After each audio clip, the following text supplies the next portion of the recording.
بسم اللہ الرحمن الرحیم۔ السلام علیکم، میں وقاص حیدر، اور آج میں آپ سے بات کرنے جا رہا ہوں تھوڑا سا ہمارے اسلام کے بارے میں۔ میں کوئی مولوی نہیں ہوں ڈیفینیٹلی، لیکن ہمارا یہ جو اسلام ہے یہ صرف مولویوں تک محدود بھی، ہم سب مسلمان ہیں، اور ہم سب کا یہ فریضہ ہے کہ ہم اس کے بارے میں غور و فکر کریں، ہم اس کے بارے میں سوچیں۔ کچھ چیزیں ہیں جو میں نے خود سوچی ہوئی ہیں اپنے مائنڈ سے، جو میں آپ سے آج شیئر کرنا چاہتا ہوں۔ سب سے پہلے جب ایک بچہ پیدا ہوتا ہے،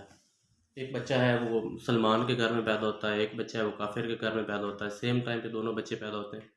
تو مسلمان کے گھر میں پیدا ہونے والے بچے کا کیا کمال ہے کہ اسے تو کلمہ نصیب ہو گیا، اور کافر کے گھر میں پیدا ہونے والے بچے کا کیا قصور ہے کہ اس کو وہ ہے جو ہے اس کو وہ کلمہ نہیں ہے اس کے پاس۔ لیکن ان دونوں کی ذمہ داریاں ہیں۔ جو مسلمان کے گھر پیدا ہوا بچہ، اس کی ذمہ داری ہے کہ وہ اس کو جو دین اسلام ملا ہے، اس کو جو کلمہ کی ذمہ داری ملی ہے، وہ خود تک اس کو محدود نہ رکھے، بلکہ نان مسلم تک بھی اس کو پہنچائے۔ اور جو کافر ہے ڈیفینیٹلی اس کو اللہ نے دماغ دیا ہے، اب اس کے ذمہ ہے کہ وہ اس سے جستجو کرے، اس سے سوچے، اس سے ان ساری چیزوں کو سمجھنے کی کوشش کرے، نظام کائنات یہ وہ، اور اس کے سے وہ کام لے۔ اور دوسرا، جب ایک بچہ پیدا ہوتا ہے تو اس کے کان میں جب اذان دی جاتی ہے تو اس کے دو مطلب ہوتے ہیں۔ ایک تو یہ ہے کہ اس کو خوشخبری دی جاتی ہے کہ بھئی آپ کو مبارک ہو کہ آپ دین اسلام میں جو ہے داخل ہو گئے۔ دوسرا، اس کو یہ بھی بتایا جاتا ہے کہ اب آپ کے اوپر یہ جو نظام ہے، جو اسلام کی تعلیمات ہے، جو اسلام کے قوانین ہیں، وہ آپ کے اوپر لاگو ہوتے ہیں۔ مثال کے طور پر ہم اس معاشرے میں رہ رہے ہیں، ہم سب اسکول کالجز میں پڑھتے ہیں، یونیورسٹیز میں پڑھتے ہیں، تو ہم جب ایڈمیشن لیتے ہیں تو ہم ایک ایڈمیشن فارم پہ سائن کرتے ہیں۔ اس کا یہ مطلب ہوتا ہے کہ ہمارے اوپر جو ہے وہ ہم اس میں ایڈمیشن لے رہے ہیں، تو اس کے جو قوانین ہیں وہ ہمارے اوپر لاگو ہوتے ہیں۔ اب اس کے بعد کیا ہوتا ہے، فار ایگزامپل ہم یونیورسٹی میں پڑھتے ہیں، اب یونیورسٹی کے اندر ہم لڑائی جھگڑا نہیں کر سکتے، نشہ نہیں بیچ سکتے، اس طرح کے جب کام کریں گے تو ہمیں ایکسپیل کر دیں۔ یہ میں اس لیے بتا رہا ہوں کہ اب اگر آپ کسی کو کہیں نا کہ یار آپ کوئی اسلام کے حساب سے زندگی گزاریں، ہم سب اسلام سے دور ہیں، بہت زیادہ دور ہیں، اور یہ بڑا المیہ ہے آج کے دور کا، تو وہ کہتا ہے بھائی میری زندگی میری مرضی۔ تو اب یونیورسٹی کے اندر وہ لڑائی جھگڑا کر رہا ہے تو اس کی اپنی مرضی ہے، اس کی زندگی ہے، لیکن اس کو یونیورسٹی سے نکال دیا جاتا ہے۔ اگر وہ کوئی وہاں پہ شراب پی رہا ہے، کوئی چرس پی رہا ہے، کوئی اور مطلب مس کنڈکٹ کر رہا ہے، تو اس کو تو ایکسپیل کر دیا جاتا ہے۔ تو اس کے علاوہ پاکستان کے اندر ہم رہ رہے ہیں، اس کا ایک قانون ہے، جس جگہ پہ آپ رہ رہے ہیں، فار ایگزامپل ہم کسی کے ساتھ جو ہے وہ چوری کرتے ہیں۔ اب رات کو ایک بندہ چوری کرتا ہے تو وہ کتنی محنت کرتا ہے بیچارہ، سردی برداشت کرتا ہے، جو کہ چوری کرتا ہے، ایفرٹ کرتا ہے، لیکن جب اس کو پکڑ لیا جاتا ہے کہ بھائی آپ نے چوری کی ہے، اب وہ بھی کہہ سکتا ہے کہ بھائی میری زندگی میری مرضی، میں نے، لیکن قانون ہے۔ تو بالکل ایسے ہی ہے، جب ہم مسلمان ہیں، جب ہمارے قانون میں اذان دے دی گئی ہے تو اس کا مطلب ہے کہ اسلام کے جو قوانین ہیں وہ ہمارے اوپر لاگو ہوتے ہیں۔ تو جیسے ہی ہم اس قوانین کو پورا نہیں کرتے، ہم اس کے جو رولز اینڈ ریگولیشنز ہیں ہم اس سے باہر چلے جاتے ہیں، تو اٹس مین کیا ہے، اس کا مطلب یہ ہے کہ اب جو ہے وہ اللہ معاف کرے، ہمیں کبھی کسی کو، ہم سب مسلمان ہیں، ہمیں کبھی کسی صورت بھی کسی کو نان مسلم نہیں کہنا چاہیے، لیکن میں ایک سمجھانے کے لیے کہہ رہا ہوں کہ اس کو جو ہے نا وہ تو پھر اسلام کیسے، وہ اسلام کی تعلیمات کا مذاق بھی اڑائے، اسلام کی تعلیمات سے دور بھی بھاگے، اس کو پورا بھی نہ کرے، اور وہ کہے کہ نہیں میں تو مسلمان ہوں، تو یہ سوچنے کی بات ہے۔ اور دوسرا جو ایک پوائنٹ میں آپ کے سامنے رکھنا چاہتا ہوں وہ یہ ہے کہ دیکھیں، یہ دنیا کی میں کیا ہوتا ہے کہ ہم کس کے گھر جاتے ہیں، ہم ڈیفینیٹلی اسی کے گھر جاتے ہیں جس کے ساتھ ہمارا تعلق ہو، جس کے ساتھ ہمارا رہن سہن ہو، ہمارا اٹھنا بیٹھنا ہو۔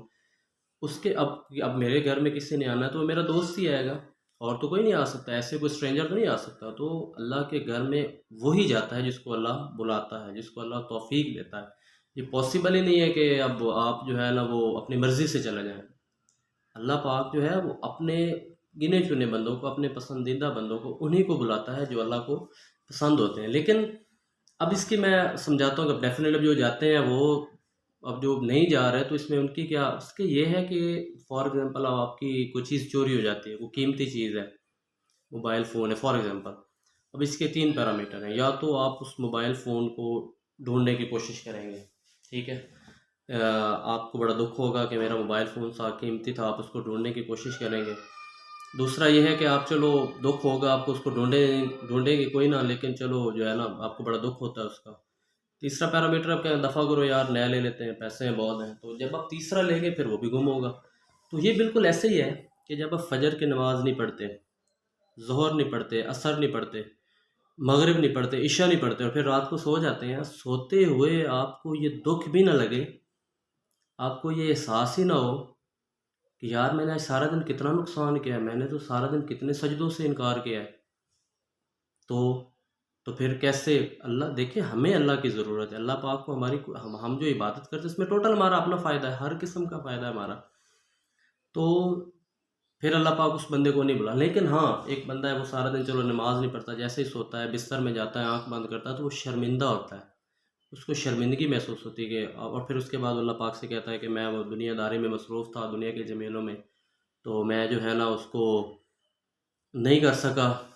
مجھ سے غفلت ہوئی ہے، تو پھر اللہ پاک ایسے بندوں کو نا چن لیتا ہے، ایسے بندوں کو پھر ہدایت دیتا ہے، ایسے بندوں کو پھر بلا لیتا ہے۔ اب ایک بندہ ڈھیٹ بن گیا ہے، اس کو احساس ہی نہیں ہو رہا کہ وہ اتنا نقصان، اس کو تو کوئی بلانے کی ضرورت نہیں اللہ پاک کو۔ تو بس میری یہی آپ کو پیغام ہے۔ دیکھیں آج ہم فتنوں کے دور میں جی رہے ہیں، تو ایک میں نے سن رہا تھا، ایک بڑا اچھا عالم دین ہے، تو وہ کہتا ہے آج ہم بڑا بہانہ کرتے تھے کہ فتنوں کا دور ہے اور ہم جو ہے نا بڑا کیسے خود کو بچائیں، تو وہ کہتا ہے اللہ پاک کو نہیں پتا تھا کہ ہم فتنوں کے دور میں جا رہے ہیں، اللہ پاک نے ہمیں صلاحیت دے کر بھیجا ہے۔ تو جیسے بھی ہے، زندگی بڑی مختصر سی ہے، دیکھیں جب آپ اللہ کے راستے میں آئیں گے اللہ آپ کو سب سے پہلے یہ دنیا دے گا، ٹھیک ہے؟ صحابہ کرام جو تھے انہوں نے اپنی زندگیاں وقف کی اسلام کے لیے، اور اس کے بدلے میں اللہ پاک نے انہیں سلطنتیں جو تھی اس ٹائم کی سپر پاور سی، وہ ان کے آگے اللہ پاک نے چکا دی۔ تو اللہ پاک جب آپ اللہ کے راستے میں آئیں گے اللہ آپ کو سب سے پہلے دنیا دے گا۔ تو بس یہی میرا آج کا پیغام ہے کہ ہمیں اپنے اللہ پاک سے محبت کرنی چاہیے اور اللہ پاک کا تذکرہ کرنا چاہیے۔ ہم دیکھیں ہمارے گھروں میں ہماری بدقسمتی ہے کہ ہمارے گھروں میں نہ تو آپ صلی اللہ علیہ وسلم کا ذکر ہوتا ہے، نہ اللہ پاک کا ذکر ہوتا ہے، ہمارے گھر میں یہ ٹاپک ہی نہیں چلا۔ کیا آپ نے کبھی اپنے گھروں میں آپ صلی اللہ علیہ وسلم کی شخصیت کے بارے میں ڈسکس کیا ہے؟ کیا کبھی اللہ پاک کے بارے میں ڈسکس کیا ہے؟ تو یہی میری گزارش ہے کہ ہمیں اللہ پاک سے محبت کرنی چاہیے، اور جو اسلام کی تعلیمات ہیں کوشش کرنی چاہیے کہ اس کے حساب سے اپنی زندگی گزاریں، اور اس کے ساتھ ہی بس میری دعا ہے کہ ہم سب جو ہے اپنے ایک مقصد بنا لیں، اور اپنی زندگی کو جو ہے نا آپ صلی اللہ علیہ وسلم کی، اللہ پاک کے طریقوں، اللہ پاک کے حکموں کے مطابق اور آپ صلی اللہ علیہ وسلم کے طریقوں کے حساب سے گزاریں۔ وسلام۔